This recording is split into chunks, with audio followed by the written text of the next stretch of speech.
This is CW Sports.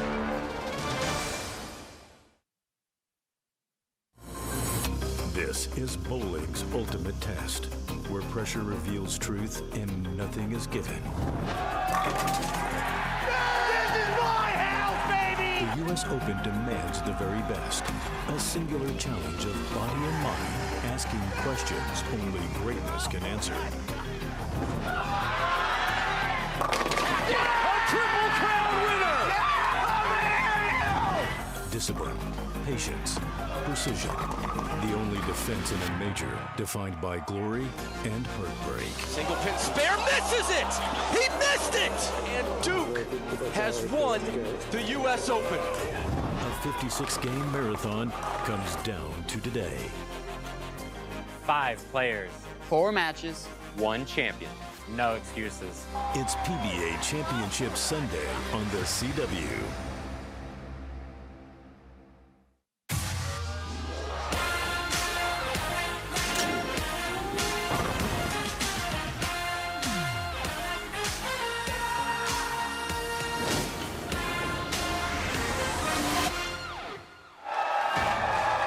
Indianapolis hosts some of the biggest sporting events in the world, like the Super Bowl and Indy 500. And for the PBA, maybe the most coveted title of them all, the U.S. Open, right here at Royal Pin Woodland, the only bowling center to have hosted all 5 of professional bowling's major championships. As we see inside here, let's take a look at today's 5-man field. It's a diverse one, starting with number 5 seed Andrew Anderson with 6 tour titles, and one of those, the 2018 Masters, which is very different from Tim Foy Jr., the number 4 seed, looking for his first ever title. Now, number 3, Chris Vi, has a U.S. Open jacket, but wasn't able to celebrate in the moment because it was during COVID. And at number 2, Patrick Dombrowski is the elder of the group at 46 years old, but is yet to win his first title. And the youngest of them all, the number 1 seed, 29-year-old Anthony Simonsen, is the most decorated of them all, with 5 major titles, including the 2022 U.S. Open that he won in this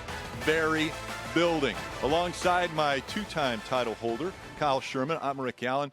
Okay, why is it so emotional to win this U.S. Open? Yeah, Rick, there's so much will and determination that goes into just making this show right here. I mean, the U.S. Open is the truest test of a bowler's abilities that we have on the PBA Tour. These bowlers bowled 56 games across 4 different patterns, and they did everything between throwing plastic down the lane, lofting the ball 30 feet down the lane. I mean, you saw it all this week. And when you make this finals right here as a PBA bowler, you prove to everybody and yourself the caliber of bowler that you are. And I mentioned the 2022 title that went to Anthony Simonsen. So what a day that was for him. He was able to defeat top-seeded E.J. Tackett and become the youngest bowler to win 3 majors. That's right, Simo. He gets emotional, but that's why we love him. Let's hear from the number 1 seed. He is with the 3rd member of our team, Taryn Hatcher. All right, Simo, you have such a special history with this place, and you told us last night, regardless of what's going on, we're in Woodland Bowl, and that alone brings my confidence up. Where do you feel that added level of confidence impacts your game and the way you're able to approach competing here the most? I think when you have confidence in yourself, it's easy enough to believe in yourself and make good shots, and we're going to go out and try to make 10 good shots today and see what happens. Now, last night when we talked to you, you had ripped up your middle finger pretty good, and I know it was hurting a little bit towards the end of last night. How is it feeling today? I know you had a treatment plan, so how is it going? Yeah, we've been nursing up with a little bit of Neosporin and bandage. I've got Oragel on it now. For all of you people who use your thumb that rip it open, if you ever rip open, Oragel helps numb it. So keep that in mind whenever you rip open. Somebody get this man a sponsorship. Okay, thank you for the time. We'll see you a little bit later. Thanks. And there you have it. Health tips with Anthony Simonsen. Simo giving us tips about a torn finger. All right, the first match is coming up next. We have Andrew Anderson taking on Tim Foy Jr.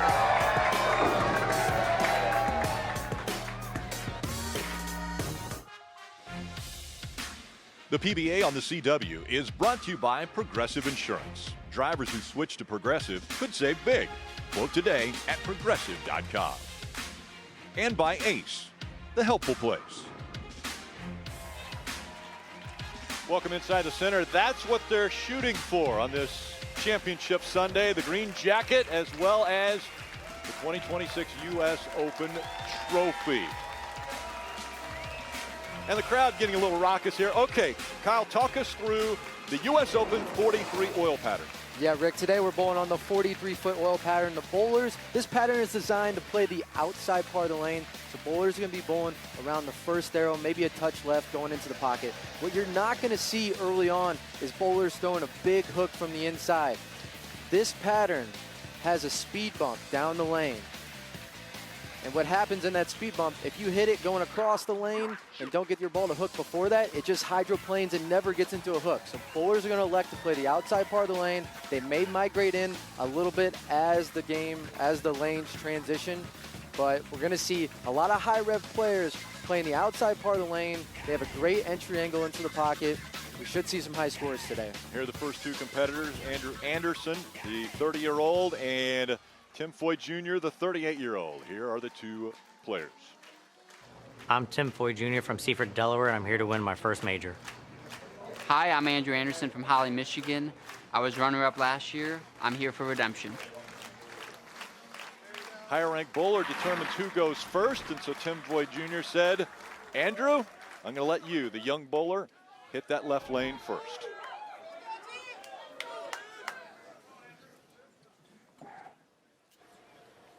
One of the big things that Andrew told us was he has one major already in the Masters.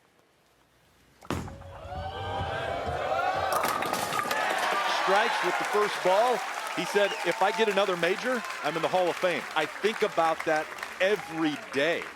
Yeah, that was very apparent on Andrew's mind.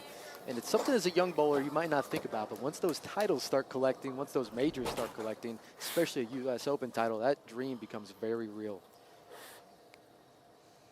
Tim Foy Jr.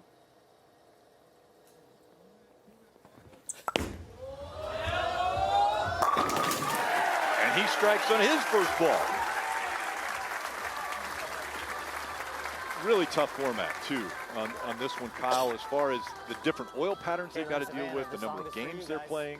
Yeah, these bowlers bowled 56 games this week, and the idea of this week was 3 angles. The pattern designs for the 4 patterns was for the players to have to play inside. They would have to play the track area, which is around the second, third arrow, and they also, like this pattern, makes them play outside. So bowlers had to play all different parts of the lane this week, and the bowlers that you see here today were on top of their game. And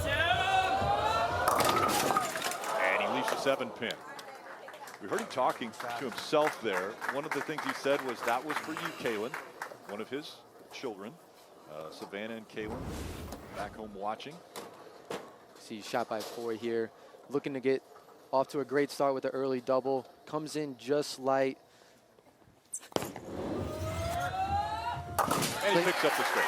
Cleans up the 7-pin there. It's important to elect that Foy is throwing a plastic ball. So this pattern, this tournament in particular, urethane was banned. First time ever in the PBA history. When you say plastic ball, that's the one that when I go to my local center, I can pick it up? Similar? Basically. Okay. Foy is throwing a ball that performs very similar. It's technically a reactive ball, but it performs such like a plastic ball that it barely hooks. Now, Andrew elected to go with a slightly stronger ball, a storm concept.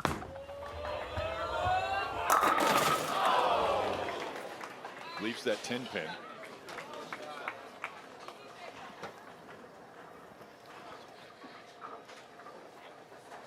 Ten-pin there by Andrew. Good shot there. Looking to stay even with Foy. That's fair ball. The straight ball. We go back a year ago at Reno, Nevada. Andrew Anderson winning the PBA Mike Albee Nevada Classic. That was a rematch of the 2025 U.S. Open where Andrew Anderson faced E.J. Tackett. Ends up being his 5th career singles PBA title and his first in 2,478 days. Think about that. It had been a long drought. There hasn't been a long drought for Mike Albee, though. Saw Mike in the crowd there, and that a big miss that we just saw out of Andrew Anderson. Yeah, a little wide there by Andrew, and it looked like he might have missed it at the bottom of touch. We mentioned earlier, as we take a look at this shot, a little quick, that ball gets out to about 2 down lane, leaves what we call the super washout. He's got to get that ball to hook early. If you're not getting the ball to start early, the ball really doesn't like to hook. Wow.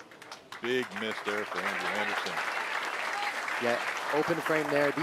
This pattern right now, especially early in this block, is all about keeping your angles in front of you. You can't give the ball away a whole lot, and that was the challenge of this pattern. That's what these players had to face this whole week. That's why they're throwing balls that don't hook a whole lot. Again, they weren't allowed to throw urethane. As we see Foy is throwing an axe, this has a 1.0 hook rating, the weakest ball he could possibly throw. And he leaves the 10-pin as well. So a difficult situation there for Tim Foy Jr. And again, the spare ball that they're going to throw, pretty much straight. They're not worried about spin at all. They want to go right after that single pin. Correct here. This is an actual plastic ball that Foy's going to throw. Looking to spare here to keep the lead on Andrew. And we want to remind you, if any of the pros on today's show bowl a perfect game, everyone in America can receive a free game of bowling courtesy of Go Bowling. To pre-register, you can visit gobowling.com and sign up for the Go Bowling Free America promotion.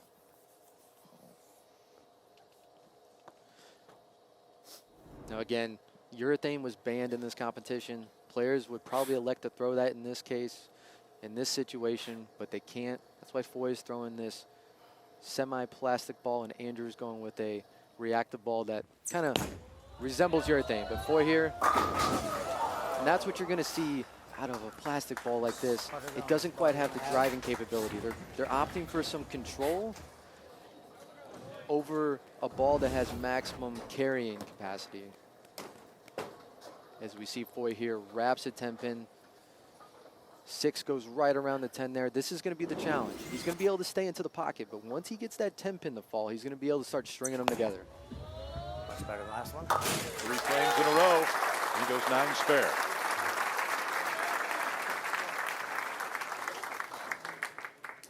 Anderson really is going to needs a strike here. Coming after that open frame, he's got to get some confidence back behind him. Yeah, at the end of the day, you got to get settled in. You know you're bowling for a major, but it's 10 good shots. It's bowling. It's what you've done all week. He needs to get dialed in right here. Got the head pin and the strike for Andrew Anderson. So we take a look at the strike zone tracker there. He's right around the first arrow, 6, 4 down lane, but what we want to pay attention to today is ball speed. We have to have slower ball speed today to make sure that ball reads. If these players get a little too amped, they're going to hit that little speed bump down the lane, and the ball's not going to hook. So the players really have to have great speed control today from the right.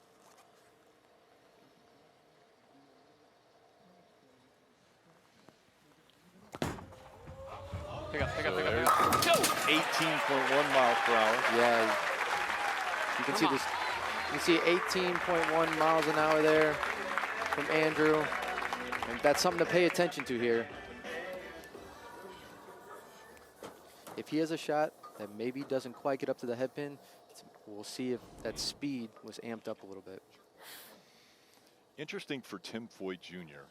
Here is a guy who puts a lot of work into his day job, which he is a corrections officer. He's a sergeant at a penitentiary, and he leaves the 10-pin again. Having a hard time. I have to get out of this ball. You just heard him have to get out of this ball. Yeah, 3 times in a row now he's left the 10-pin. Yeah, that was a huge double by Andrew. If Andrew doesn't find a groove there, Foy's okay with staying in the pocket. As we see Andrew here, Foy wraps the 6 around the 10 again. And he picks up the spare. The fact that Andrew put that double on him makes Foy think, okay, now Andrew's going to keep striking. I have to start striking. 9's not going to be good enough. Taryn. You mentioned him. He works as a correctional officer when he's not bowling, and he said he's grateful that at his work they are incredibly accommodating of his competition schedule. But we dug a little deeper on that, Rick, and it turns out Tim works tons and tons of overtime hours and to be able to accumulate the comp days that he needs in order to take this time off to compete. So always working towards the bowling, guys. And there's the strike. Yeah, very hard working for Tim Foy Jr. to be able to have this opportunity to be a professional bowler. He's done it for 13 years and looking for his first title, as he is right now out in front of Andrew Anderson. We're at the halfway point of the first match. We'll be back right after this.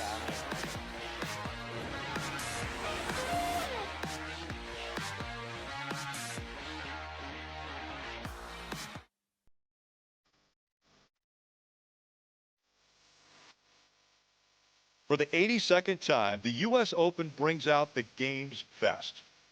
This decade, the Green Jacket has gone to 5 of today's greatest, some of the most recognizable in the history of the sport. Today, will Vi or Simonsen win it again? Or is it somebody else's turn at the top?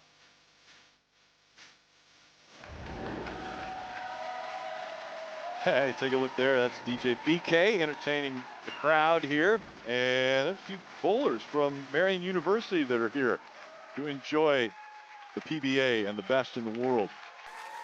As we get ready for Andrew Anderson's 6th frame, a strike here, Kyle, could put him right back in contention to win this game. Yeah, we have a chance to have a little back and forth going here. Coming out of commercial break, Andrew just needs, he threw a double. He needs to regain that feel, regain that tempo, make sure he keeps his feet under him, and just throw a good shot here. Andrew, a 7-time member of Team USA. And he gets the strike.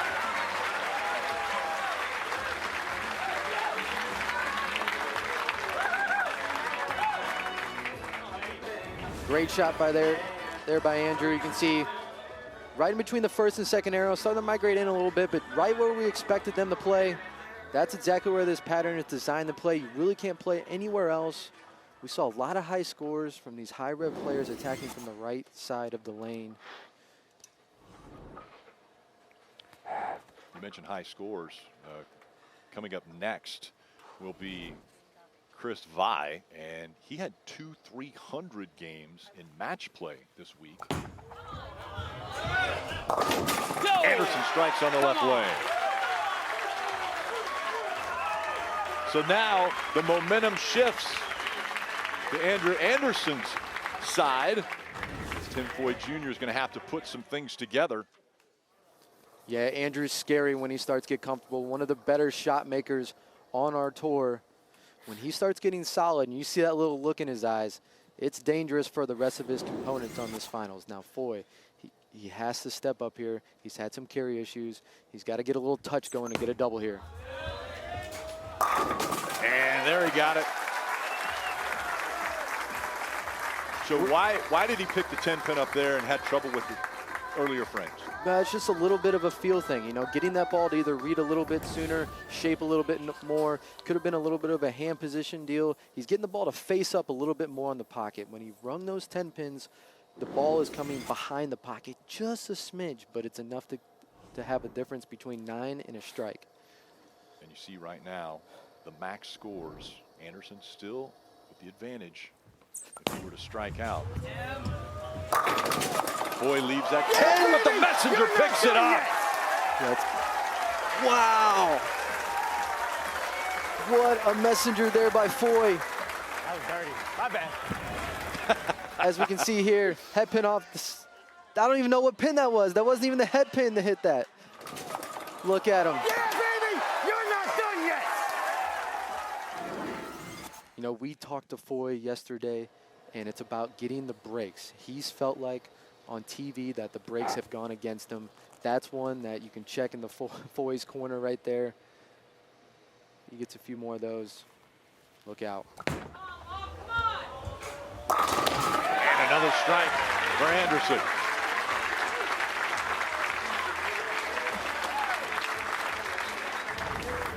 Great Got a shot here. five-bagger here. Yeah, great shot here by Andrew. Keeping his composure after Foy getting a little excited with the messenger there. Andrew steps up. He has business to take care of. I expect this shot right here. This one goes down. I think he's going to give it back to Foy. Huge shot here by Andrew. That way, Foy cannot shut him out no matter what he does.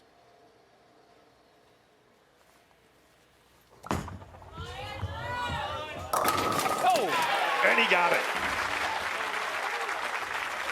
Another strike for Andrew Anderson. And now a great situation where he has put all the pressure on Foy. Foy has got to return the favor over these last 2 frames.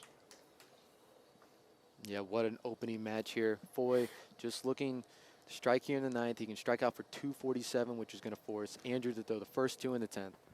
And he watched them. The 10 stays up again. This is just absolutely brutal. Great shot here by Tim. You can see he's just having some carry issues. The ball just comes a little behind the 10 pin, or a little behind the head pin. 6 pin rings right around the 10. He's throwing a great game, just the carry gods are not on his side today.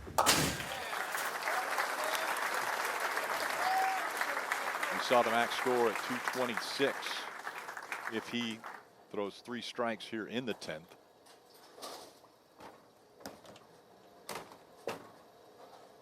Yeah, it's not over by any means, but he has to fill 3 strikes in the 10th here, basically forcing Andrew to mark in the 10th. Damn. Come on. Never know.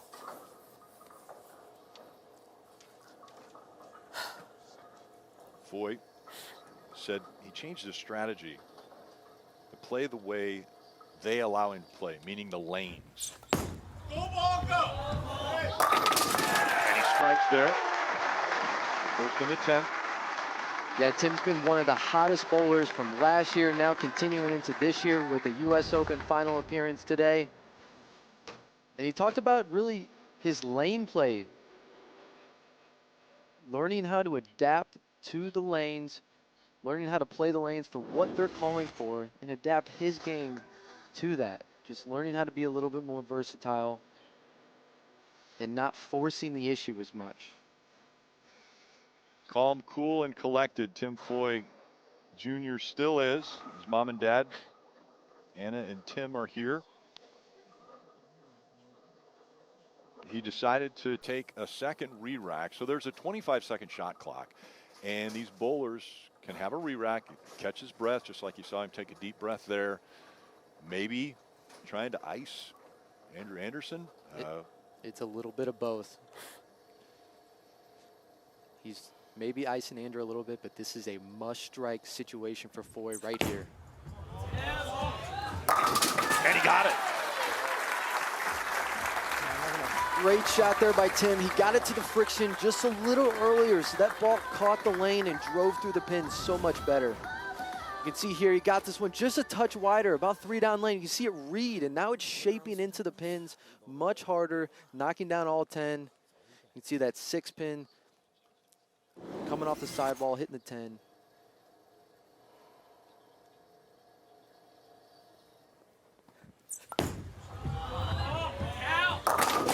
And the strike there means that Andrew Anderson needs 15 pins in the 10th to win. So now the pressure shifts back over to Andrew Anderson. So he can do it with a strike and then the second ball, or he can spare and still get the 5 pins on his 3rd ball to win this match. But he needs 15 pins. A must-mark situation for Andrew here. Just needs to take a deep breath, keep his tempo, throw a good shot. Let's see what he's got. And he strikes. 5 pins will do it now for Andrew Anderson, so he breathed a sigh of relief. And when you say that, Taryn's going to have a little bit more on that in his next match when he takes on Chris Vi. But Andrew Anderson has been working on trying to keep his heart rate down, and he's been working with some special people to help him with that. 5 pins and he wins this match. And he got him to strike there. Match number 1 is going to go to Andrew Anderson. Very classy there from Tim Voigt Jr. saying, keep it going. He'll finish out this game. And he does it quickly. 7-10, doesn't matter. Those 8 pins give him a 250 total. And Andrew Anderson now will move on, and he will face Chris Vai. That will be our second match of this afternoon. Chris Vai hoping that there's a possibility he can celebrate his birthday, which is tomorrow. But that means he's got to hit enough pins to get the win. Chris Vai coming up next. He'll take on Andrew Anderson.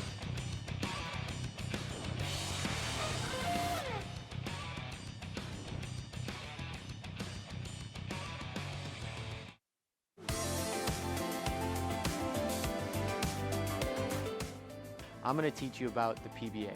Now, everyone knows the PBA Tour is home to the best bowlers in the world, but the PBA has much more to offer than just the National Tour. The PBA Regional Tour is a pipeline to the main tour.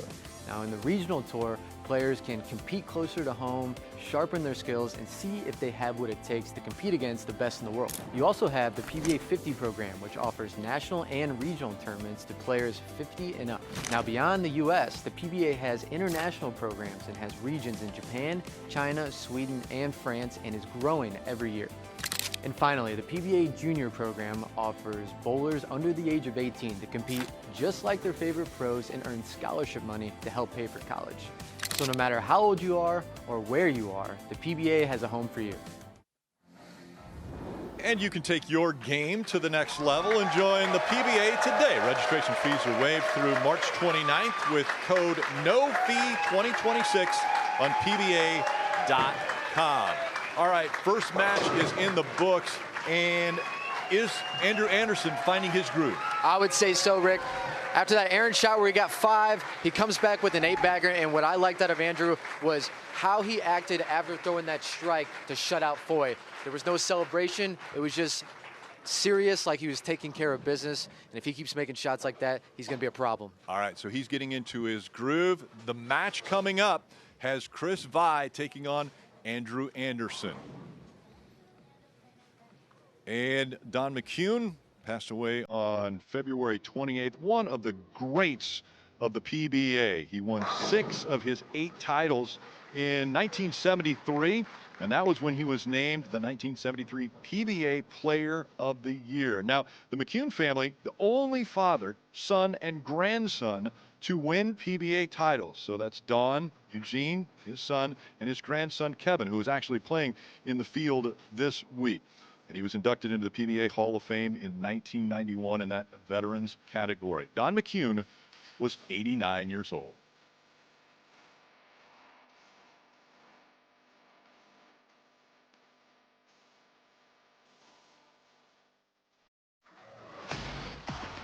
Back in 2021 at Reno, Nevada, it was COVID. That means, yeah, he was wearing a mask when he went out there and won his first career title and first career major. Pretty dramatic win over Jacob Buttroff, going 214, 213, and a very emotional. One of the things Chris Vai mentioned was he wished he could have celebrated with somebody.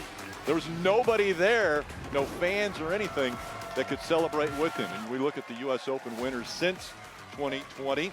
Belmonte started that. Then you saw Chris Vai, Simonsen, Tackett, Troop, and Tackett over the past 5 years. This matchup has Andrew Anderson moving up to take on Chris Vai. And Andrew Anderson is going to bowl first on the left lane.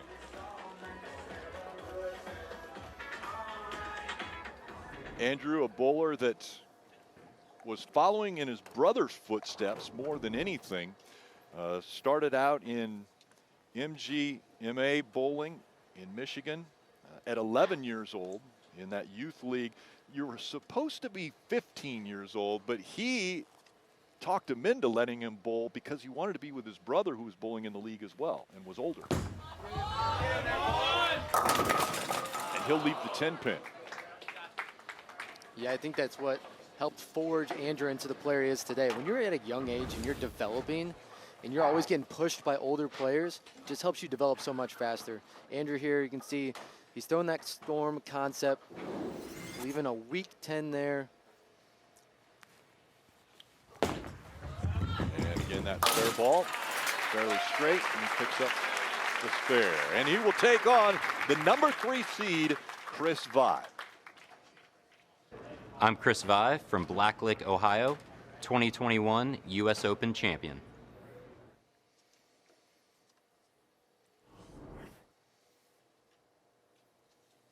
Two titles. He's been on the tour for 10 years now. With that one major, the Open in Reno. And he gets the 9 to fall. Yeah, we mentioned Chris, U.S. Open champion, but unfortunately that happened during COVID. As we can see here, ball high flush. Looks like he stones a 9. Pin comes out of nowhere.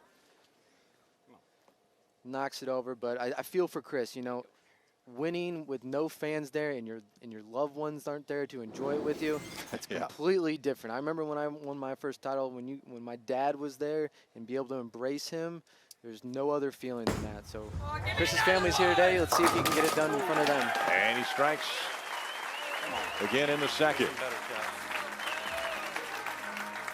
Well, we know Chris's mom is here because she is a very big, not only fan favorite, but the industry. She's right behind him there. She makes some of the best chocolate chip cookies I've ever had in my life. It's unbelievable. And everybody knows about it. Yeah, she is known for the cookies. And there's something about it. There's a little hint of something at the end of them. I just couldn't quite figure out. But Andrew here, great shot there. Another strike for Andrew Anderson. NXT on the CW is high octane, high flying, non-stop action. Don't miss WWE NXT this Tuesday and every Tuesday at 8/7 Central right here on the CW.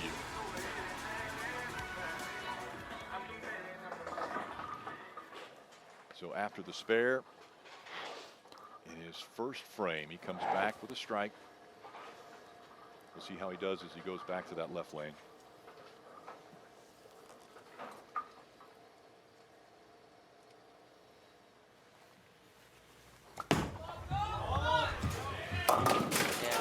Hit high on the head pin. This lane. Greek Church. No, Rick, that's just the 3, 4, 6, 7, 10. This is a makeable spare for Andrew. You can see a little bit of overcompensation there. Really grabs on it. Ball goes right through the face. He's going to have to slide that front pin, that 3 pin, over into the 4-7 on the left side. Just misses behind. And so an open frame for Andrew Anderson. You could hear him say this lane. He's bowled on this pair of lanes before. Last year on the Stepladder. All right, let's take a look at In the Bag, brought to you by Storm, the standard for those who demand the best. We are the Bowlers Company. Yeah, Chris Vive electing to throw the concept. It's a weaker reactive ball that kind of emulates a urethane ball, giving him control up the right side here. Front 3. Funny part about Chris's arsenal this week, he threw a concept all week that was originally Darren Tang's bowling ball. They were actually Darren Tang's ball? It was drilled for Darren Tang. Okay. They were at the Storm camp at the beginning of the year where we're drilling balls, we're figuring out our arsenals, and they messed it up just a little bit to where Darren didn't really fit him well. Chris threw it, said, oh, I kind of like this. And he kept throwing it, and that's the ball he threw all week this week. So I think Darren should get a little something out of that. We'll see if Chris gives him credit. Come on, give me the hammer! And no. He's going to leave a pin. This time it's the 2 that stays up. All right. So he'll talk to himself just a bit. See Chris Vive's powerful form here. Very, very strong bowler. Actually takes a lot for him to slow his speed down. Ball comes up light. You're seeing these players get a little confused on this lane. They're having some balls come light. Andrew's ball last shot went through the face. And he picks up the single pin spare. And it's important to note, this set of lanes in particular, these bowlers bowled 24 games of match play, plus all the qualifying, 56 games total on a different bay of lanes. This set of lanes wasn't used all week, so this is new to them. Now, Andrew, making the show last year, he bowled on these lanes. Now, typically, guys have issues with this right lane. The left lane is typically the better lane. But right now, this left lane is giving them issues. Andrew Anderson coming off of an open. Oh, and he's got the 7-10 split. So now, I had mentioned earlier how Andrew Anderson keeps track of his heart rate. He said that yesterday, when he was in that final match to determine if he was going to make the 5 and another open frame for Andrew Anderson, but he said he was looking at his watch and his heart rate just shot up. But he's been working with somebody, Taryn, hasn't he, as far as being able to try to keep that heart rate down? Yeah, it jumped up to 162 yesterday, and I talked to him after his first match today. It had jumped up to 156 at that point, but he's been working with a mental performance coach for the last 3 years, Dr. Dean Hinnitz, and he said it's really helped him. It's given him some extra tools to be able to deal with certain situations. He said he feels like his mental game hasn't really been here yet this season, but it's given him the ability to flip a certain switch. He said, my good days are just as good, but my bad days aren't so bad. And he does it again. Well, Taryn, this bad day may be bad. Yeah, unbelievably bad break there.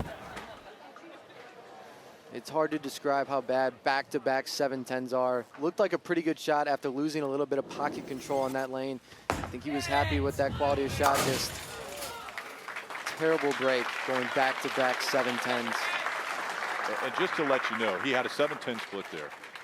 That has only been picked up on television 4 times in the history of the PBA. So that's why they're going for 1 pin, not trying to pick up that split. Yeah, you're not really seeing guys throw it as hard as they can. They're just trying to get the pin, get the count. Now, Vi's been handed a gift here. Back-to-back Owens by Andrew. Time to really put the hammer down. And he strikes. Good shot.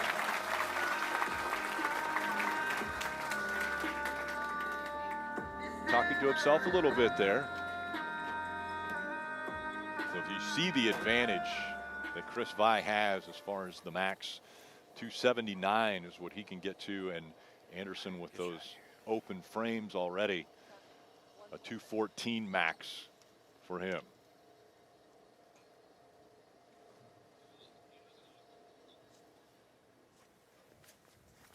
Boy, Chris!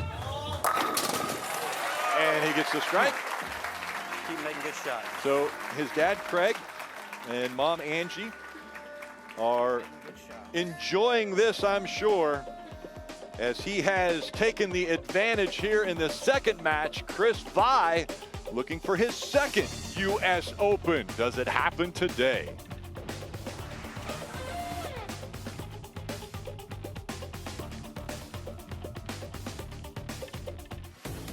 Welcome back inside Royal Pin.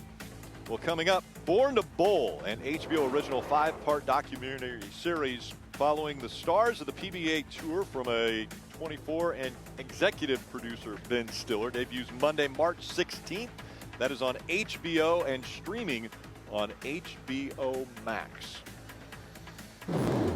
Well, let's take a look at the frames of the game, brought to you by Progressive Insurance. And very, very rare do we see back-to-back 7-10 splits. I don't think I've ever seen it watching PBA telecast. Unbelievably bad breaks for Andrew. I mean, you're just trying to get to the pocket, control the pocket, but this is the brutality of the U.S. Open. And he strung together 8 strikes in that first match, and now he's got 3 open frames. Yeah, he's got a, there's 2 halves of every game though, and he's basically in a must-strike territory from here on out. It's not great. Yeah, he knew it right away. it's hard to regroup after having 3 opens in a row, but, you know, we saw Andrew the first match was kind of on the good side of it with Tim Foy bowling a great game but not getting the carry. Then this is how quick it can just reverse. Now Andrew, not bowling terrible, but back-to-back 7-10s, just completely takes the wind out of your sails. Picks up the spare. How do you regroup? How do you regroup after this when you have such an insurmountable mountain in front of you? Yeah, I mean, it's hard, especially when your opponent only has 1 miss through 6 frames, but you just got to get back to basics here. Try to clear your mind. Try to just do what got you here in the first place. Ring 10, so he leaves the 10 pin. And you hear him, that heavy sigh.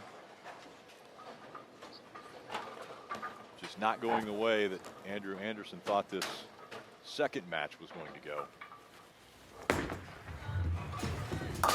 He picks up that spare. You see now the max at 293.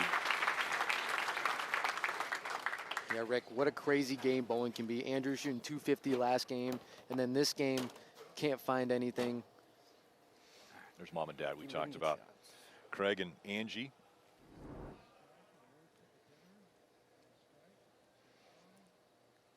They're definitely proud parents of what Chris has been able to accomplish.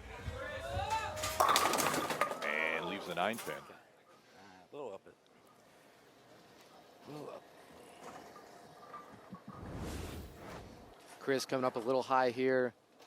Just leaving the 9 pin. A little interesting, starting to see some early hook develop on these lanes, meaning that ball is really hooking in the front part of the lane, causing this lane to go high. And this lane is actually notorious for that. It tends to hook a little bit earlier, and again, is usually the troubled lane.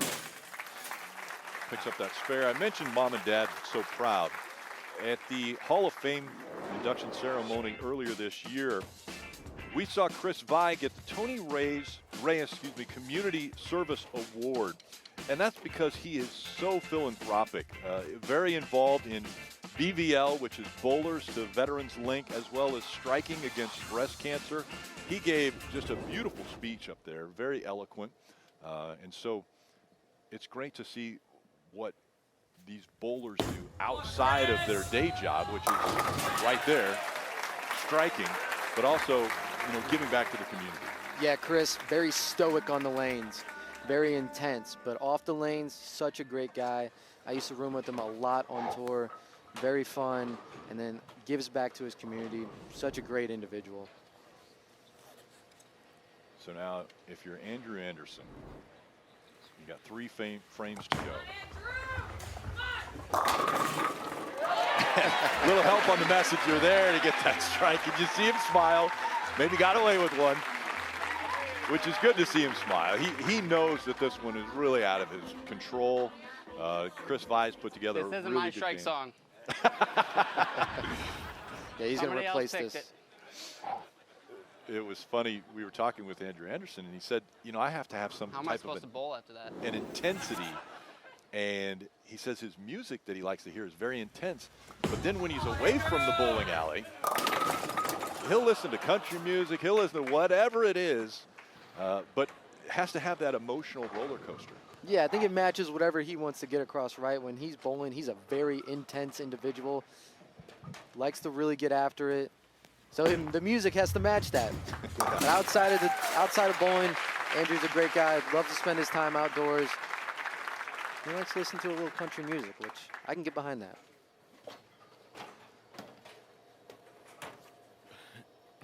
Andrew will watch as Chris Vi will finish it out. He has already defeated Andrew Anderson.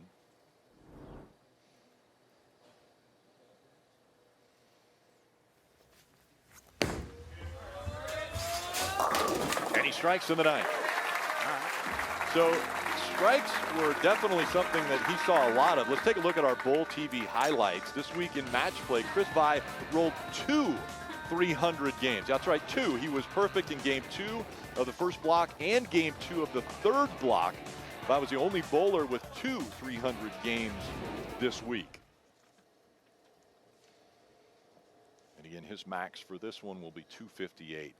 knowing that he has this match already in hand, will we see him try another ball? Yeah, I think he's going to probably stick with this storm concept.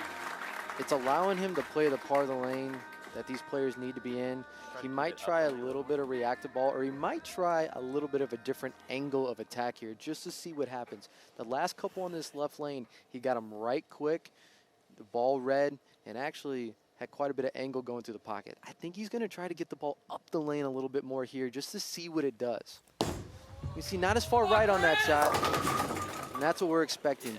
The middle part of these lanes has glide oil. There's actually 2 different oils being used. Glide in the middle, which is a very slick oil, and on the outside part of the lane, there's a drier oil. So getting that ball in that slick oil, the ball is just going to try to hydroplane a little bit. That's why these players have to get the ball out to the right. Picks up the spare. All right. Hey, great ball. Great ball. Great respect between these 2 competitors. Andrew Anderson will finish out. And while he is finishing out, we're starting to see Dombrowski has walked through. Simo has walked through. They're going to have a chance at a little bit of warm-up on these lanes. Yeah, Dombrowski's definitely taking in, seeing what these bowlers are doing, seeing where they're having good reaction from, seeing where they're missing. But what a week by Andrew this week. Maybe. I know he's a little disappointed, a little disappointed in this game. But this man, after 21 games of qualifying, wasn't even close to the cut. Yeah. Then he rattles off 800 for 3, capping with a 298 to get into the number. I mean, just unbelievable bowling just to get here. And he'll leave that 10 pin. Good luck, bro. But it was a big week, and you see Anthony Simonsen applauding the effort for Andrew Anderson. Patrick Dombrowski is getting ready to do a little bit of warm-up. And so it is Chris Vi who has moved up 1 rung on that step ladder, and he will take on the number 2 seed. Patrick Dombrowski is heading out onto the lane. He'll get warmed up, and we'll see if this roller coaster aficionado has anything for Vi.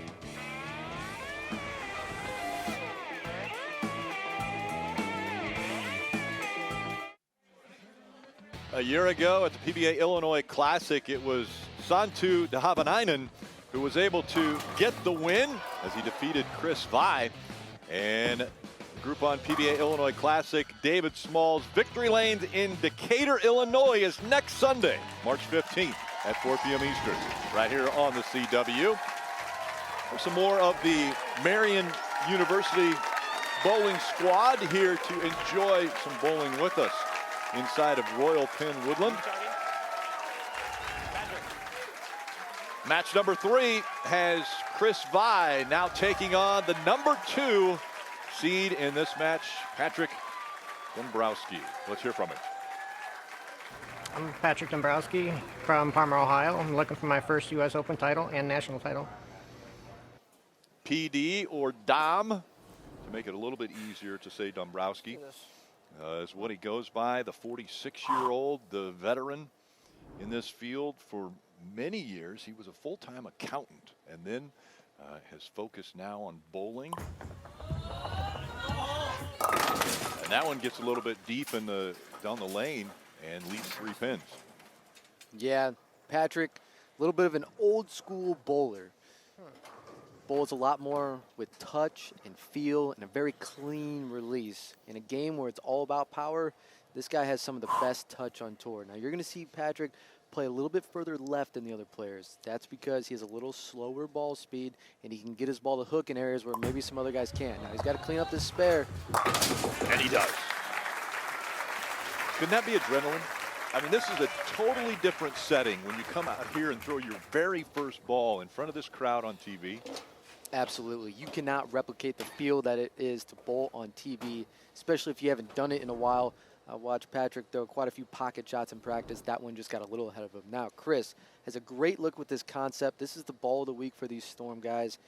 Great first game, shooting 246. Let's see if he can keep it going. And he he gets the 10 default and strikes in his first frame. Hear him say a little love tap on that 10 pin there. 6. Barely gets a 10. Little side profile of Chris here. Again, just such a strong bowler. Great release. One of the young two-handers when I was growing up bowling, who was bowling two-handed before it was really popular. He was very unique in his style. And it's just good to see the player that he's grown into, especially over the last 5 years. Well, when you talk about young bowlers. Strike there for Chris Vide. Young bowlers, I don't think they get any younger than Chris Vide as far as when he first bowled. He bowled at 18 months, and he had to throw with 2 hands. I mean, you've got a 6-pound ball. How does an 18-month-old kid throw a 6-pound ball without using 2 hands? I mean, look at Chris. He's an athletic dude, strong guy. He's got a 37-inch vertical leap. I mean, it doesn't surprise me. Now, Patrick needs to respond right here. Patrick Dombrowski, and he'll get a strike. Second frame. And he's a thrill seeker. Taryn, we've talked a lot about what's on the back of his jersey, and we had no idea Patrick Dombrowski had that backing. No, absolutely not. So what you're watching here is his YouTube channel, Team Coaster Bowlers. Patrick is obsessed with riding roller coasters. He said he estimates he's ridden 140 different coasters. Anytime he's competing within 30 minutes of an amusement park, he's going to ride some roller coasters. Every Sunday when he's home, he goes to Cedar Point. He's jonesing get to Saudi Arabia to ride Falcon's Flight, the tallest, longest, fastest coaster globally. And that hit pretty square on the head pin. And he leaves the 3-6-10. This is considered the toughest makeable spare for professionals. You got to hit it at just the right angle. It's very choppable. You need to hit just on the right side of that 3 pin. Or the left side of it and get a little lucky. He picks it up. So you're saying there's luck involved in sometimes spares? In bowling, there's a lot of luck. Okay. All right, so he picks up the spare. And now Vi working on a double.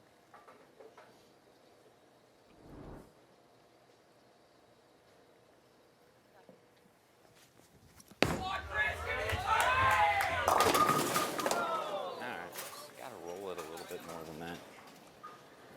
Gotta roll it a little bit more than that. So you can hear Chris talk about he needs to roll it a little bit more, meaning he got his hand a little on the side of it, creating a little side rotation. He's got to roll it. That ball's got to read the lane early enough so it starts shaping into the pocket. If he doesn't do that, you're going to see that ball hydroplane just enough to miss the pocket, hence leaving the 2-8 here. Now, fairly easy spare. Just is going to move his feet a couple boards to the right and keep his target about the same. And he picks the 2-8 up. Back on it.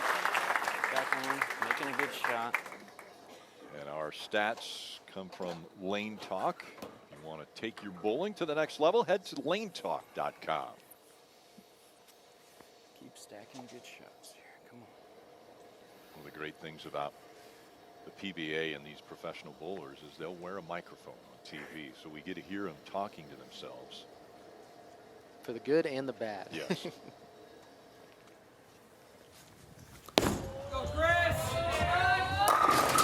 Great shot there, right in the pocket. What a great shot there by Chris, responding after that 2-8 lead. You can see that ball is really picking up on that lane. When he gets it to about 4 down lane, it really reads right about here. And if he gets it to do that, it starts shaping into the pocket, driving through the pocket, as you can see there. Great shot. He wants to throw more of those. Once he figures out this right lane, things are going to be good for him. Now Patrick here. A little deep there, leaves the 2. Yeah, this is what we talked about early, is when you start migrating in, shaping the lanes a little bit too much and giving the ball away, it's very inconsistent. This pattern is designed to keep your angles right in front of you, and even someone with such good touch like Patrick is having issues getting his ball to consistently read in the right spot. Now, it looks like here's a ball change to the same ball, but a different layout. This is a Storm Bionic. It's a symmetrical ball, a little on the stronger side. And they can do that. They have 10 balls in their arsenal that they can. We saw Joey hand him this ball, but that's completely legal to change balls. Of course, they were limited to only 10 balls this week. And he leaves the 7-pin. A lot more pin action there. Saw a little smile on his face, wondering why that didn't end up taking out the 7. You see Dombrowski's great touch there. He almost just lays it on the lane. I mean, you can't even hear this guy's ball touch the lane when he throws it. Great touch, so clean with his release. A good shot there, but again, the inside part of this lane is very tricky, and if they're not broken down just right, it can be really difficult to carry or simply just hit the pocket. So Dombrowski has gone spare, strike, spare, spare, spare. Vi coming up. And he has a strike, strike, spare, strike. And he leaves the 10-pin. All right, good shot. Better shot. Yeah, he really liked that one. He rolled that one out to the friction. It really read the lane. I thought that was going to strike. Well, your favorite board games are now your favorite game shows. All new seasons of Trivial Pursuit, hosted by LeVar Burton, and Scrabble, hosted by Craig Ferguson. That's every Thursday, beginning at 8/7 Central. And a balk there for Chris Vi. Looked off to the left immediately. And again, there's a shot clock. They've got to start their approach 25 seconds after the ball has stopped in the ball return. Yeah, if someone makes a noise like that, they'll reset the shot clock for them. It's really quiet in here when they're throwing shots, so it's easy for the players to get distracted, but needs to regroup here, stay clean. And he does. Great frame by Chris there. 10-pin lead. Coming up in the 6th frame here. This is a very important shot to keep his lead, throw a strike, especially going into commercial break. We saw him warming up earlier. Anthony Simonsen is waiting in the wings to find out who he will face in the championship match. Come on, get the 10 out! And a little bit high on the head pin, and he leaves again that 2-6-10. Or excuse me, 3-6-10.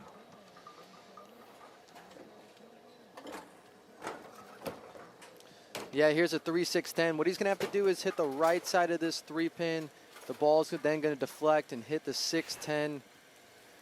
I thought that was a good shot by Chris, but he got it to the dry just a little quick. Maybe hit it a little too much and read the lane a little too aggressively going through the face.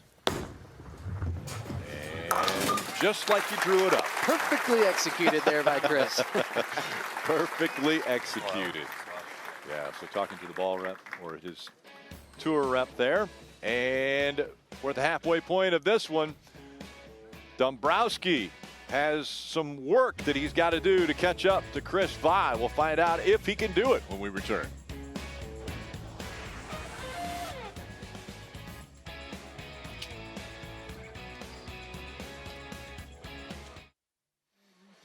At over 100 years old, the Indianapolis Motor Speedway here in Indianapolis. The museum's collection includes several former Indianapolis 500 winning cars, including the first winning car of Ray Haroon. That was from 1911, all the way up to all 4 of A.J. Foyt's winning cars. Permanent home of the Borg Warner Trophy as well. Welcome back inside Royal Pin. DJ BK having a great time. DJ BK, by the way, the youngest DJ in the NBA right now. He's full-time for the Indiana Pacers, but we've got him here today as we continue on with Patrick Dombrowski. Has to put something together. He's strung a couple spares here back, but he has a deficit he's got to make up.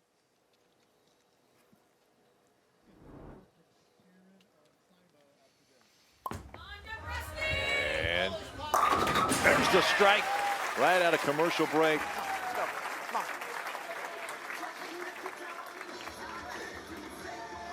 Taryn, how is it going for Simo as he waits? He looks loose. He was just bopping his head along to the music as the DJ was getting the crowd going. I asked him how he's feeling. He shrugged. He said, I feel good. I said, you throwing any less or any more than you typically would because of that finger? And he said, I don't really know. I don't really know what I do for shows. I'm just doing what feels good. So seems like he's pretty loose, guys. It's good to know. Pretty loose. Yeah, that's something we've seen out of Simo all week was he was loose, a little bit different demeanor. Now Patrick looking to throw a double. So Dombrowski has decided to put a little pressure back on Chris Vi. So Chris coming off of 2 spares. All right. Keep making good ones here. Yeah, great shot there by Dombrowski. If you want to win a U.S. Open, you have to throw shots like that. Now Chris needs to respond right here.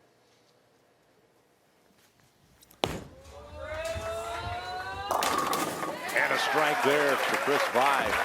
With those 2 strikes, that has put Dombrowski in front of Chris Vi. Better one over here. Yeah, you can see 3 pin difference in their max scores. They're basically tied up here. Last shot on this lane, Chris got a little slow with his ball speed. The ball hooked early, leaving that 3-6-10. You can hear him saying he needs to throw a better one here. And this is huge. Throw the pressure right back on Dombrowski.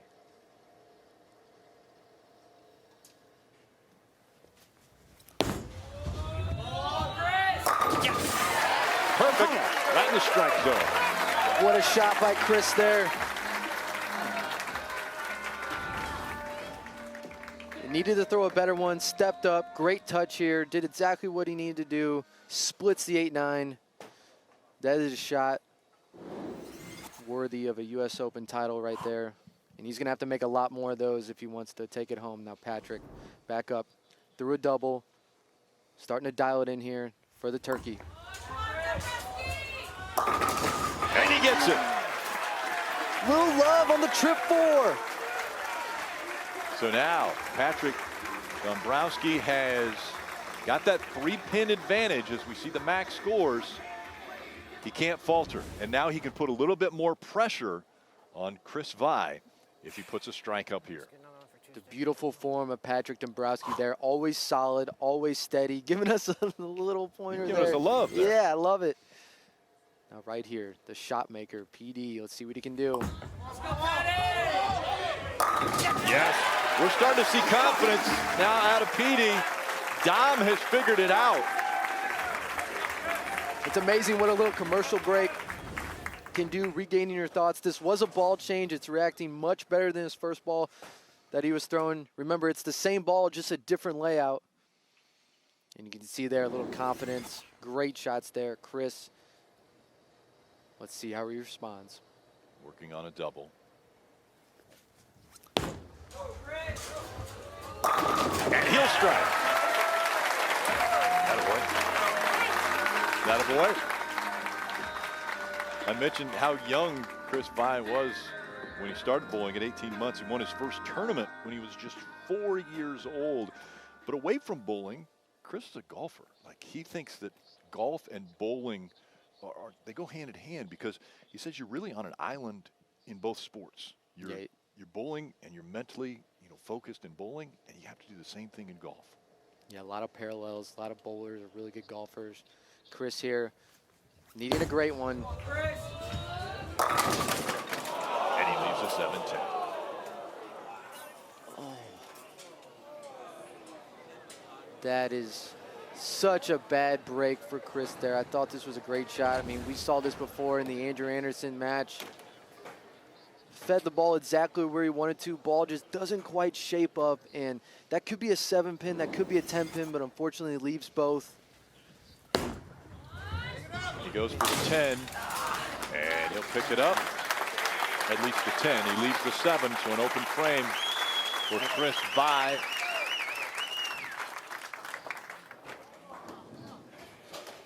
Yeah, the 7-10s, Rick, have been the story today. It seems like people are getting momentum, and then all of a sudden, bam, a 7-10 comes out of nowhere and just puts the brakes on it. 8 pins to win for Patrick Dombrowski. And he'll be one step closer to his first title.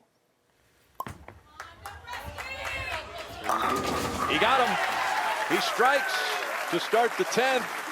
And that means Patrick Dombrowski has moved up the ladder. He will face Anthony Simonsen. So now finishing it out, does he throw a different ball? Or does he stay with what has worked for him? I think he's going to stick with this ball. I think the lanes aren't going to transition a whole lot from here on out. They've kind of settled in. And since coming out of commercial breaks, he's really liked this ball. See him cross over there. I mean, nothing can go wrong for him. But we've seen that. We've seen guys go on these runs, and then all of a sudden, these 7-10s go out of the way. So, you know, I think he's going to stick with this ball. Patrick Dombrowski is a shot maker. He's just going to try to throw the best 10 shots he can. And now that he's been settled in, I think you're going to see the best version of Dombrowski in this next match against Simo, and he's going to need it to take down that man. We're seeing a lot more confidence right now out of Dom. And the last ball of this match, a strike. So the momentum on the side of Patrick Dombrowski. He has won this match against Chris Vi. That means now he will face off against the #1 seed and a guy who considers this place, Royal Pin Woodland, almost a second home. He has been great here. Taryn. All right, you've got a shot at a title. You just beat one U.S. Open winner to get here. Where are you at mentally right now? Just focus on the next shot. Don't think ahead. Just take one shot at a time. I know that your hashtag is throw it better, but we watched you really settle in and start throwing that ball very well towards the end of that. What was the difference for you? Just listen to my caller. Throw it better. Always listen to the caller, guys. When in doubt. Thank you for the time. Good luck. No problem. Thanks, you. Okay, so, you know, we talked about him being an accountant. Maybe it's tax season for Patrick Dombrowski. He is really shining right now, but he's going to have to because he's going up against the #1 seed, Simo.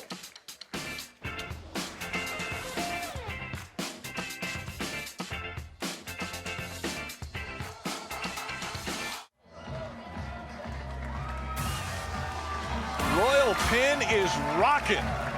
And for good reason. We have a great final matchup with Dombrowski, who is trying to take on the #1 seed, Anthony Simonsen, and really opposite ends of the spectrum here. Simonsen, 16 titles to Dom, none. Hasn't won one yet. You take a look at the success that we have out of Anthony Simonsen just in the U.S. Open. So the 2022 U.S. Open champion, but since it's been here, he's been in a final every single year. It's unbelievable, these stats. I mean, as a bowler, I can't even fathom what he's done in this building and in the U.S. Open in general. He also won the Masters in this facility, so that's why he calls this place his second home. So, okay, now we have a matchup of a 46-year-old, the oldest bowler in the field right now, going up against the youngest bowler in the field at 29 years. Do we think Dom has got the groove going right now? Oh, yeah. I mean, I bowled against Patrick Dombrowski for a long time now, and this guy is a shot maker. He got settled in late in that match through the back 7 to win. And these are just, I can't wait to watch this title match because Simo, the most creative bowler that we have on this tour, a guy that can make the great shots from anywhere on the lane, and then Dombrowski, a guy that's never won, looking to take home his first title. And if that's a U.S. Open, that's going to be crazy. One of the most emotional bowlers also in Simonsen. So if something doesn't go his way, we have seen before where he gets a little frustrated. We've seen him punch himself. We've seen him talk to the crowd. Yeah, Simo bowls with a lot of passion. And that passion comes out in the good and the bad. You know, we've seen a guy like Pete Weber the same way. Can get the crowd going, but you can also see, you know, when you wear your emotions on your shoulders like that, you get the good and the bad. And we all love Simo, and it's going to be a good match. That's what we've got coming up. That's right. The final match, the #1 match. It's Patrick Dombrowski against Anthony Simonsen. That is next here on the CW.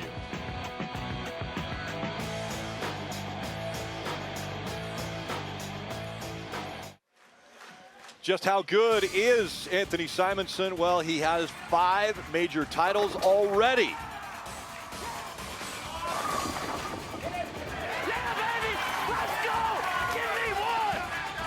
The 16 majors, the USBC Players Championship,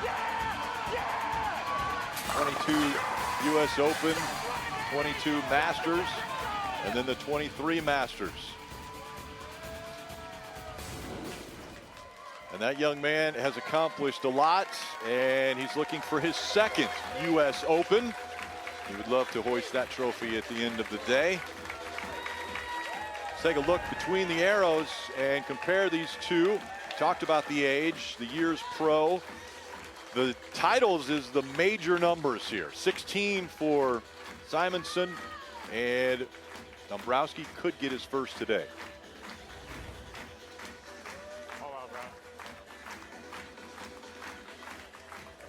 I'm Anthony Simonsen, currently residing in Las Vegas. I am the 2022 U.S. Open champion. Be great. Interesting here, Simo electing to start on the left lane, which means he's going to finish the match on the right lane. This left lane has been the problem lane for the bowlers today. Let's see how the champ starts out the match. With a strike. You'll notice we've had two-handed bowlers, one-handed bowlers, but they've all been right-handed bowlers. Yeah, a little different from our first couple shows of the year. All right-handed bowlers, all playing very similar parts of the lane, all breaking it down, managing this transition. That's what Simo's strength is. He manages transition better than anyone. Now, Patrick Dombrowski looking to start his match with a strike.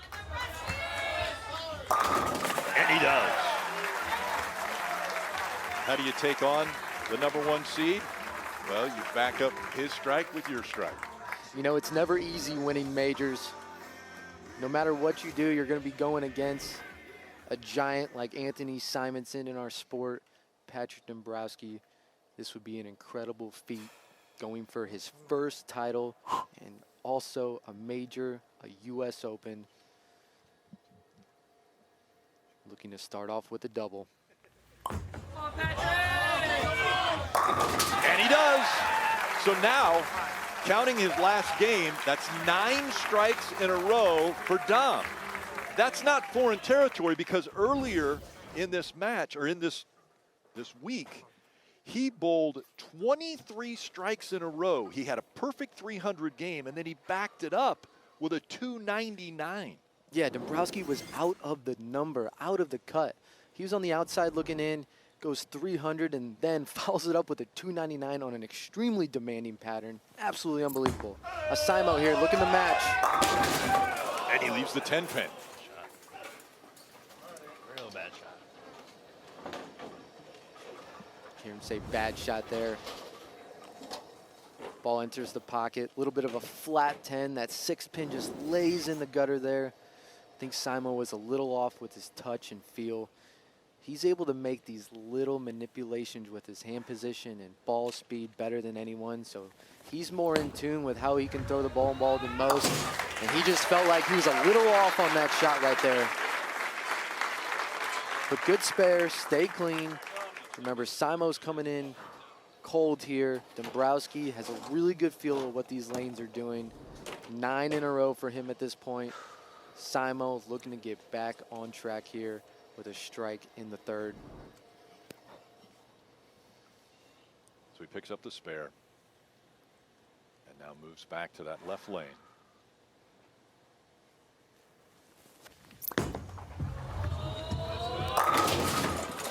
the 7-10 split. You have got to be kidding me. Another 7-10 split. I mean, this is absolutely killing the bowlers today. Simo, this looks like a great shot here. Ball just again comes behind the 10, but I don't think I've ever seen this many 7-10 splits in a match before. Go for the 10, he gets it, and leaves the 7. So an open frame for Simonsen in third. I mean, at this point, Rick, it's who can stay away from those 7-10s. I mean, the bowlers are bowling fairly similar games as far as shot making goes, but those 7-10s are just such devastating opens in the middle of the games. And again, we remind you that this will be an uninterrupted final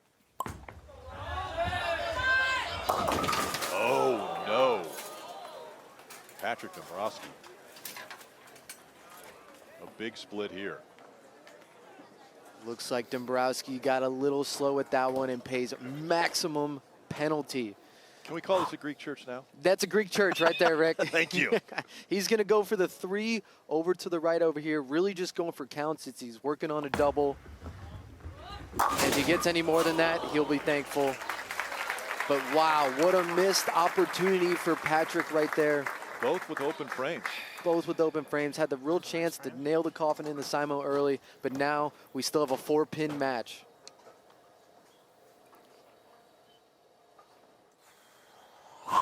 Big exhale there from Dom. He tries to get back on track here in the 4th frame.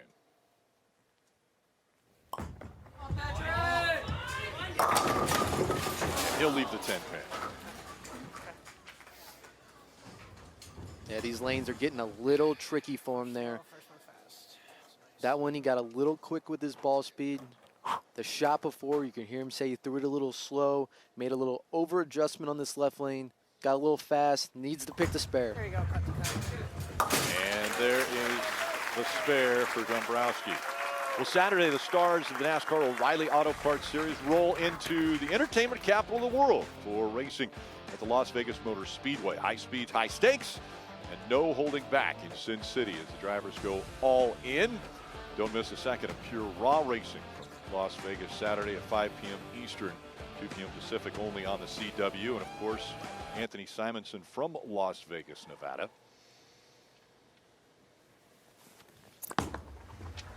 Coming off of that open, and he's right. Great rebound shot there by Simo. And if you're Dombrowski sitting on the bench, you're kind of kicking yourself a little bit because Anthony gave you a gift to really take a lead and you weren't able to take advantage of it. Simo taking a re-rack here. You see a little light mixed on this lane. Much better executed shot. They get 2 re-racks and a timeout. They can call for a break. So he called for one of his re-racks here. Yeah, he knows this is even though it's early in the match, a chance to get a double here, take the lead back from Patrick, and just put the pressure on him.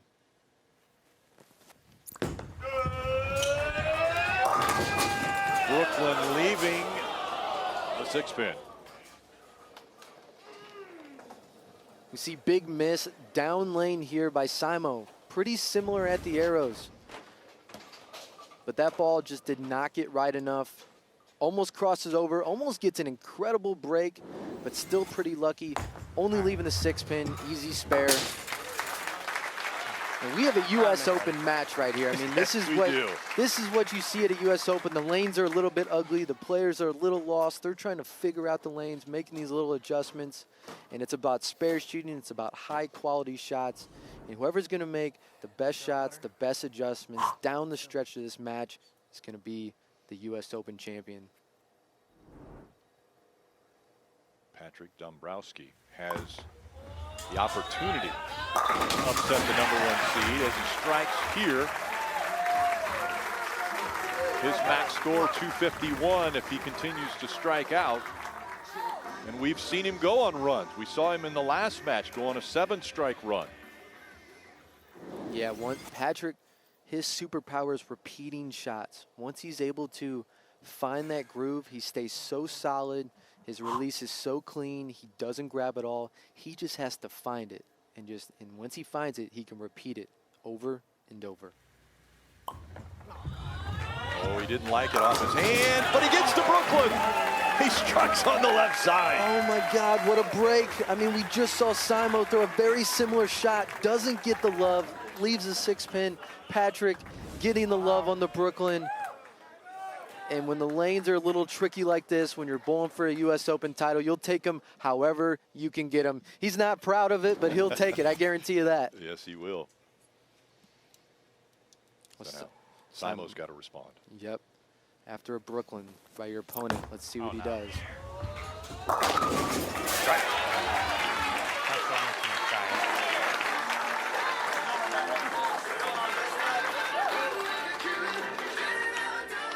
See him kind of shake that one off there, Rick. He got that one a little wide at target. Wasn't his best effort, but it caught some friction. Light tickled him. He'll take it. Now, last shot in this lane, errant shot. Almost went Brooklyn. Needs a double here. Stay within striking distance of Dombrowski.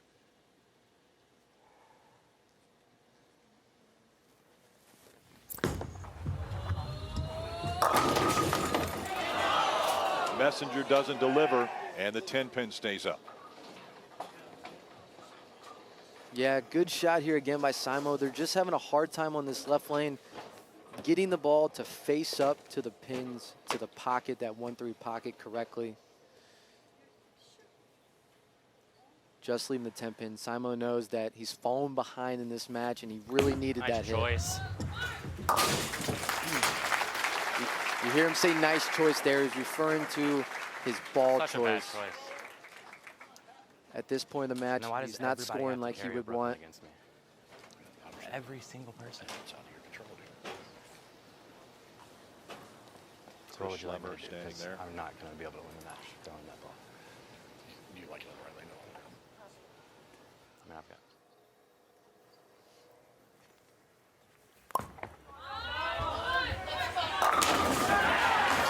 And he'll leave the 7-pin.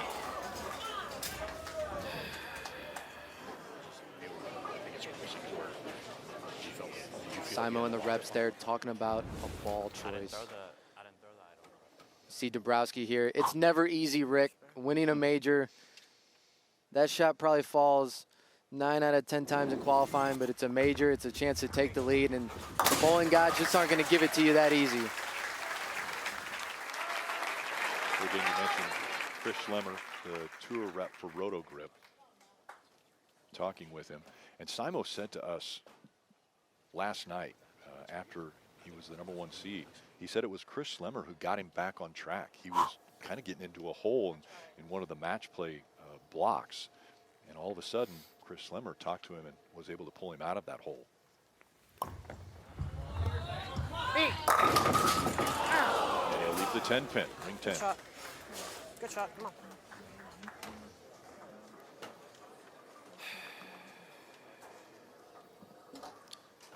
Yeah, great shot there by Dombrowski. Leaving the 10-pin. Needs to spare it here. He still has a lead on Simo. Needs to keep it.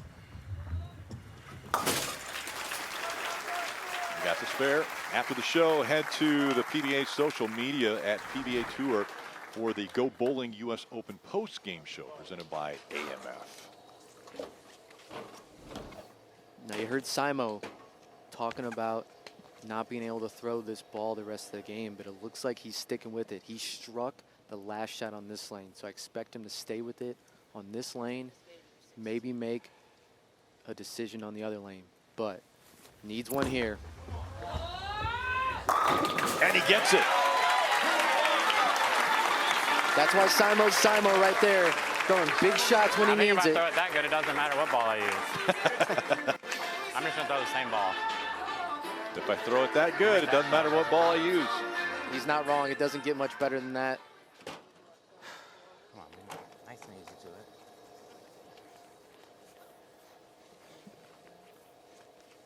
And you see where they are. That open in the third frame for both bowlers. But Dombrowski has the advantage with those back-to-back strikes.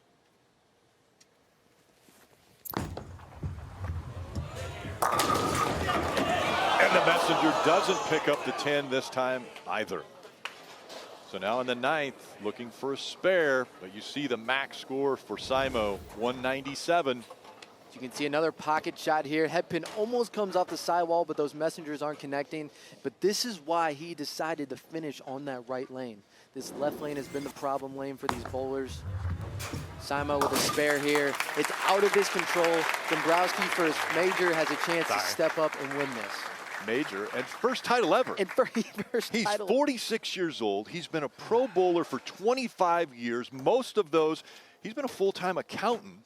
And now he's focused on bowling, and he is just a couple frames away from his first ever title and a U.S. Open.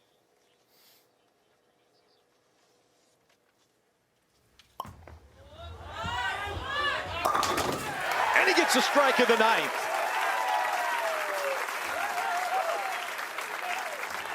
Taking a re-rack here. He's going to take a breath. Justifiably. 19 pins. 19 pins in this 10th frame locks up a U.S. Open for Patrick Dombrowski. Yeah, this is the biggest shot of Dombrowski's career. Strike right here, puts him in the 2-0s. Right now, he knows what he's got to do, but he's got to focus on the task at hand. Settle down and make the best shot of his career.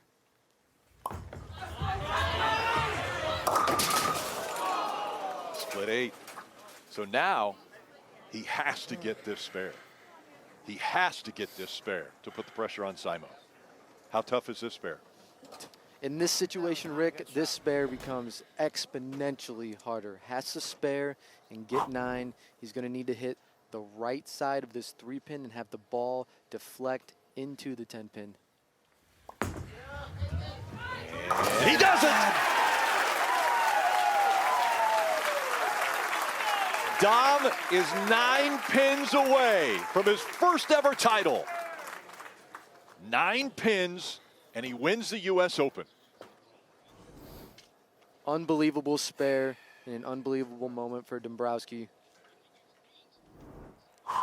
9 pins, and he is a major winner.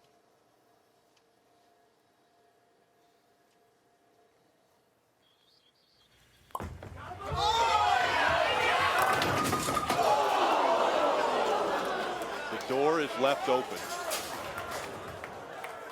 That means that Simonsen, if he strikes out, can tie. They would go to a roll-off. He has to put 3 strikes together. And remember, Rick, this has been his good lane the whole match. The left lane's been his problem lane. This lane he's been solid on. Anyone can step up and throw 3 in the 10th to tie. It's this man right here.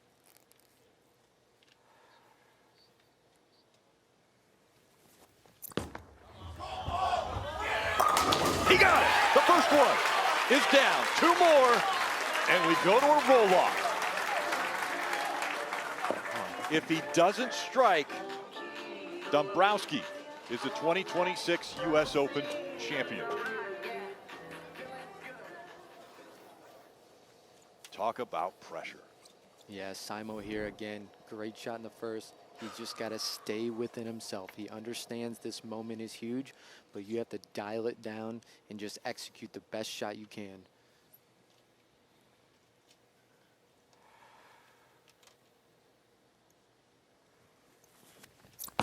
Needs a strike to stay alive. He got it!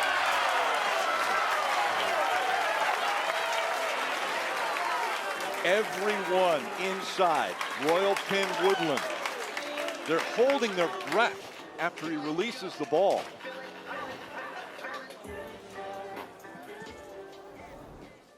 You saw Patrick Dombrowski shaking his head a little. He knows that if he would have got 9 pins, this wouldn't even matter. A strike away from going to a roll-off.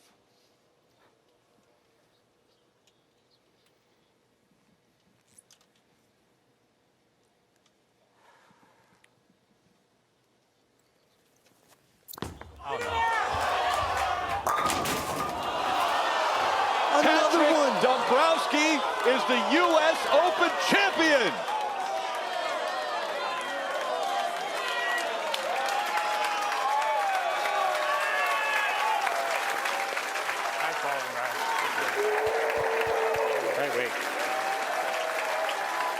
His first ever title, and it's a U.S. Open.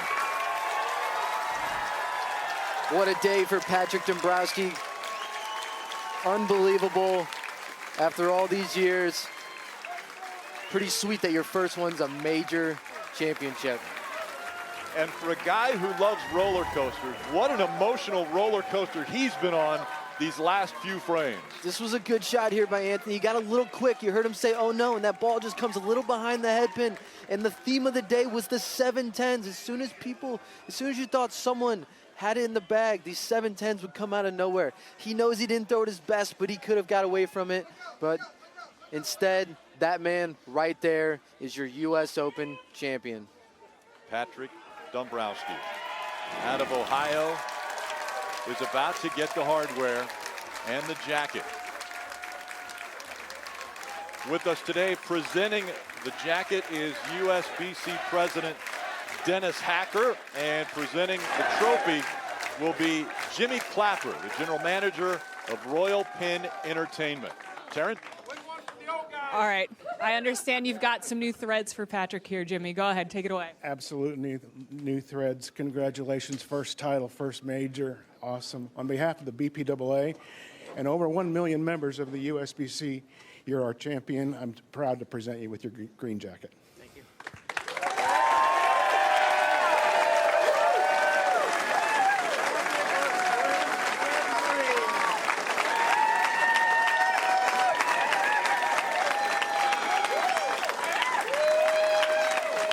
This is amazing. Pardon me, that was Dennis with the jacket. Jimmy's got the hardware now. Jimmy, go ahead, take it away. Patrick, great bowling this week. On behalf of Royal Pin Entertainment, congratulations. Thank you.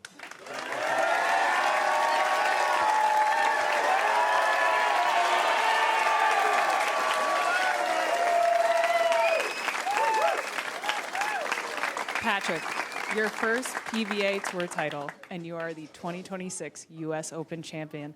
What is going through your mind right now? I'm at a loss for words right now. I thought we were going to go into a roll-off. I thought I threw it good. I tried to make the adjustment off of the 10-pin and just got lucky. As that one came to a conclusion, I was looking at your face there, and you just took a moment, and you were kind of staring off. And I was just wondering, what are you thinking? Also, what is your heart rate as that is coming to a close? I was just getting ready for the roll-off. I know Simonsen's resume speaks for itself. So I was just getting preparing myself for that, and luckily it didn't come down to it. When you look back at your first PBA Tour title, what is the one memory that you will take away from this and remember as the first thing you tell people about winning the 2026 U.S. Open Championship? No more PTQs at the tournament champions. Patrick, congratulations. Thank you. A big smile on the face of Patrick Dombrowski. 25 years in the making. He has been a pro and has never been able to enjoy this moment right here. And now he is going to savor it. A reminder that our PBA Tour coverage powered by Go Bowling continues next Sunday on the CW at 4 Eastern, 1 p.m. Pacific. It's the 2026 Groupon PBA Illinois Classic from David Small's Victory Lanes in Decatur, Illinois. For Kyle Sherman, Taryn Hatcher, and our entire CW crew, I'm Rick Allen. So long from Indianapolis, Indiana. Marion University, that's how you win a U.S. Open. It was a roller coaster ride for the eventual U.S. Open champion, and Patrick Dombrowski, the 46-year-old, has finally claimed his first title, and he gets the 2026 U.S. Open. You've been watching the PBA on the CW.